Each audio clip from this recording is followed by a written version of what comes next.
The truth about recycling. If you've ever stood over the recycling bin and you're debating, is this recyclable? Then this video is for you because most of us are guessing and guessing wrong. Hey everyone, welcome to another Green Talk on the Green Couch. And today we're going to talk about recycling. We've had multiple people ask about it. What actually happens to all the plastic we toss in the blue bin, and why it's not as simple as we wish it was, right? We wish it was simpler. Here's the hard truth. Globally, less than 10% of plastic waste is ever recycled. And in the US alone, it's even lower. Only about 5 to 6% of like post-consumer plastic actually gets recycled. That means that most of what we put in the bin doesn't become new bottles or containers. It ends up in landfills, it gets incinerated, it is shipped overseas. Even worse, some of it contaminates the good recycling because it looks recyclable, but it isn't. And that's what we call wish cycling when we like toss something into the bin, hoping that it's going to be recycled when it can't be. So take something like this peanut snack. I opened it yesterday to have a little snacky snack. And, it looks like plastic, it feels like plastic. So most people will be like, oh, I can toss this in the recycling bin and recycle it. But it's made of like mixed materials, layers of plastic. Sometimes packages like these have foil and it can't be separated in the recycling process. So it's like, what do we do? It just becomes trash and we can't put it in a recycling bin because that is wish cycling. Unfortunately, it's not recyclable. One thing we talk about in the shop here is why the first R, reduce, is the most powerful one, right? Recycling is important, but it can't keep up with how much plastic we have in our world, right? We can't keep up with it. So the real impact comes from reducing what we buy, using, reusing, and refilling the things that we already have, and doing that as much as we can. So keep that in mind. The first R is the most important. And if you're local, you need to check what's actually accepted on your curbside program, right? So most places around here, at least in York, only take one and twos for plastics. And so, for example, number fives, that is a lot of butter containers and yogurt containers. Those are not recyclable in a lot of curbside programs. Ones and twos are mostly like bottles and jugs. They need to be cleaned and emptied, and then everything else is generally just needs to skip the bin, unfortunately.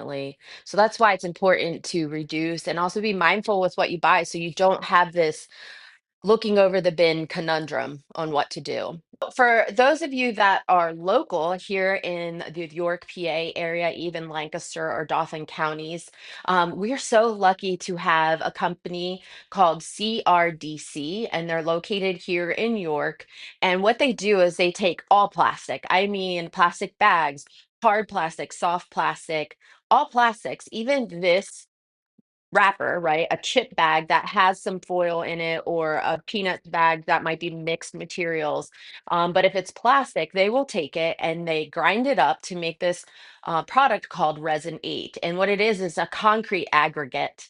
And the aggregate then can be made into different items that are concrete like, for example, a cinder block, a sidewalk, or some other architectural material. So we are so lucky to have that in our area, and that's what we do for refillism is we take our plastics because yeah, sometimes we still get plastic here in the shop with some of our deliveries. We take that plastic to CRDC. It's $2 a bag to drop off, but to us it's worth it because it's a bag of plastic that's not going to just go to the landfill because we don't wish cycle it, right? We're not going to wish cycle some of these plastic things into our recycler bin, right? So we have recycling, we have a recycling bin that takes ones and twos. We take all of our other plastic to CRDC. If you are local, you can check out our website under About Recycling, and you'll see the information about CRDC, the drop zones, the actual plant drop zone, and how it all works. And then the other thing here in this area is paper, right? So sometimes people like to put our junk mail, right? Who doesn't get tons of junk mail? Whew, so much junk mail, right? That's not recyclable, right? So the recycler only takes corrugated cardboard, what that is if you turn the cardboard to the side and you look and you see holes that kind of go through the two layers on the outside, that's corrugated, right? So then all of the other things like chipboard, where when you turn it to the side, you can't see the holes, or paper, magazines, all of those things are generally not recyclable on curbside. So we take our all of our papers and non-corrugated chipboard and magazines and things like that to Continental Paper Grading, which is pretty close to us here in East York. And we take our stuff there. They open their garage door every day from, I believe the times are 8 to 3, and you just come in and you dump right in there all of your paper. And so that's what we do with that. And here in the shop, we need people to label their bottles. So we do have label backs, right? Those label backs, not recyclable. We put them into our paper bin and take it to Continental Paper Grading. So there, of course, with recycling and anything when it comes to taking care of the earth, there are extra steps. But I believe, and I believe a lot of you who are listening believe, that it is important to take those steps, right? We can't keep putting things into the landfill. We can't keep wish cycling. So I challenge you, if you're not in this area and you can't use the examples that I gave right now for this York, PA area, to take a look and see what's around you. Can you make a small 10-minute trip to a facility that will take paper, that will take different kinds of plastics? Take those moments. I challenge you to find what's in your area. So here at Refillism, we don't even have a dumpster in the back because we have maybe one bag of garbage every 2 weeks. Maybe sometimes we might have a small bag once a week.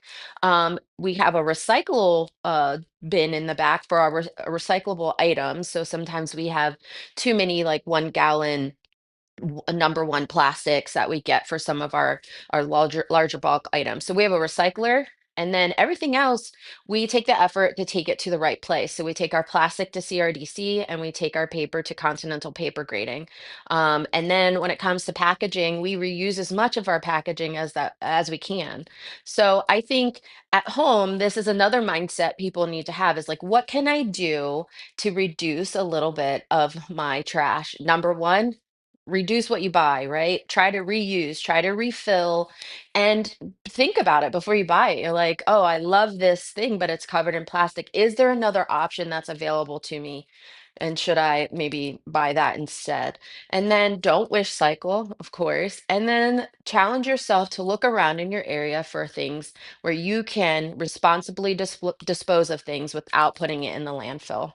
So next time you're standing over that bin, don't fret, but just remember, not everything that looks recyclable is recyclable. And the best way to make a difference starts before the bin, with what we choose to bring home. So everybody, I am Elizabeth, and I'm helping you to reuse, refill, and rethink the way you live.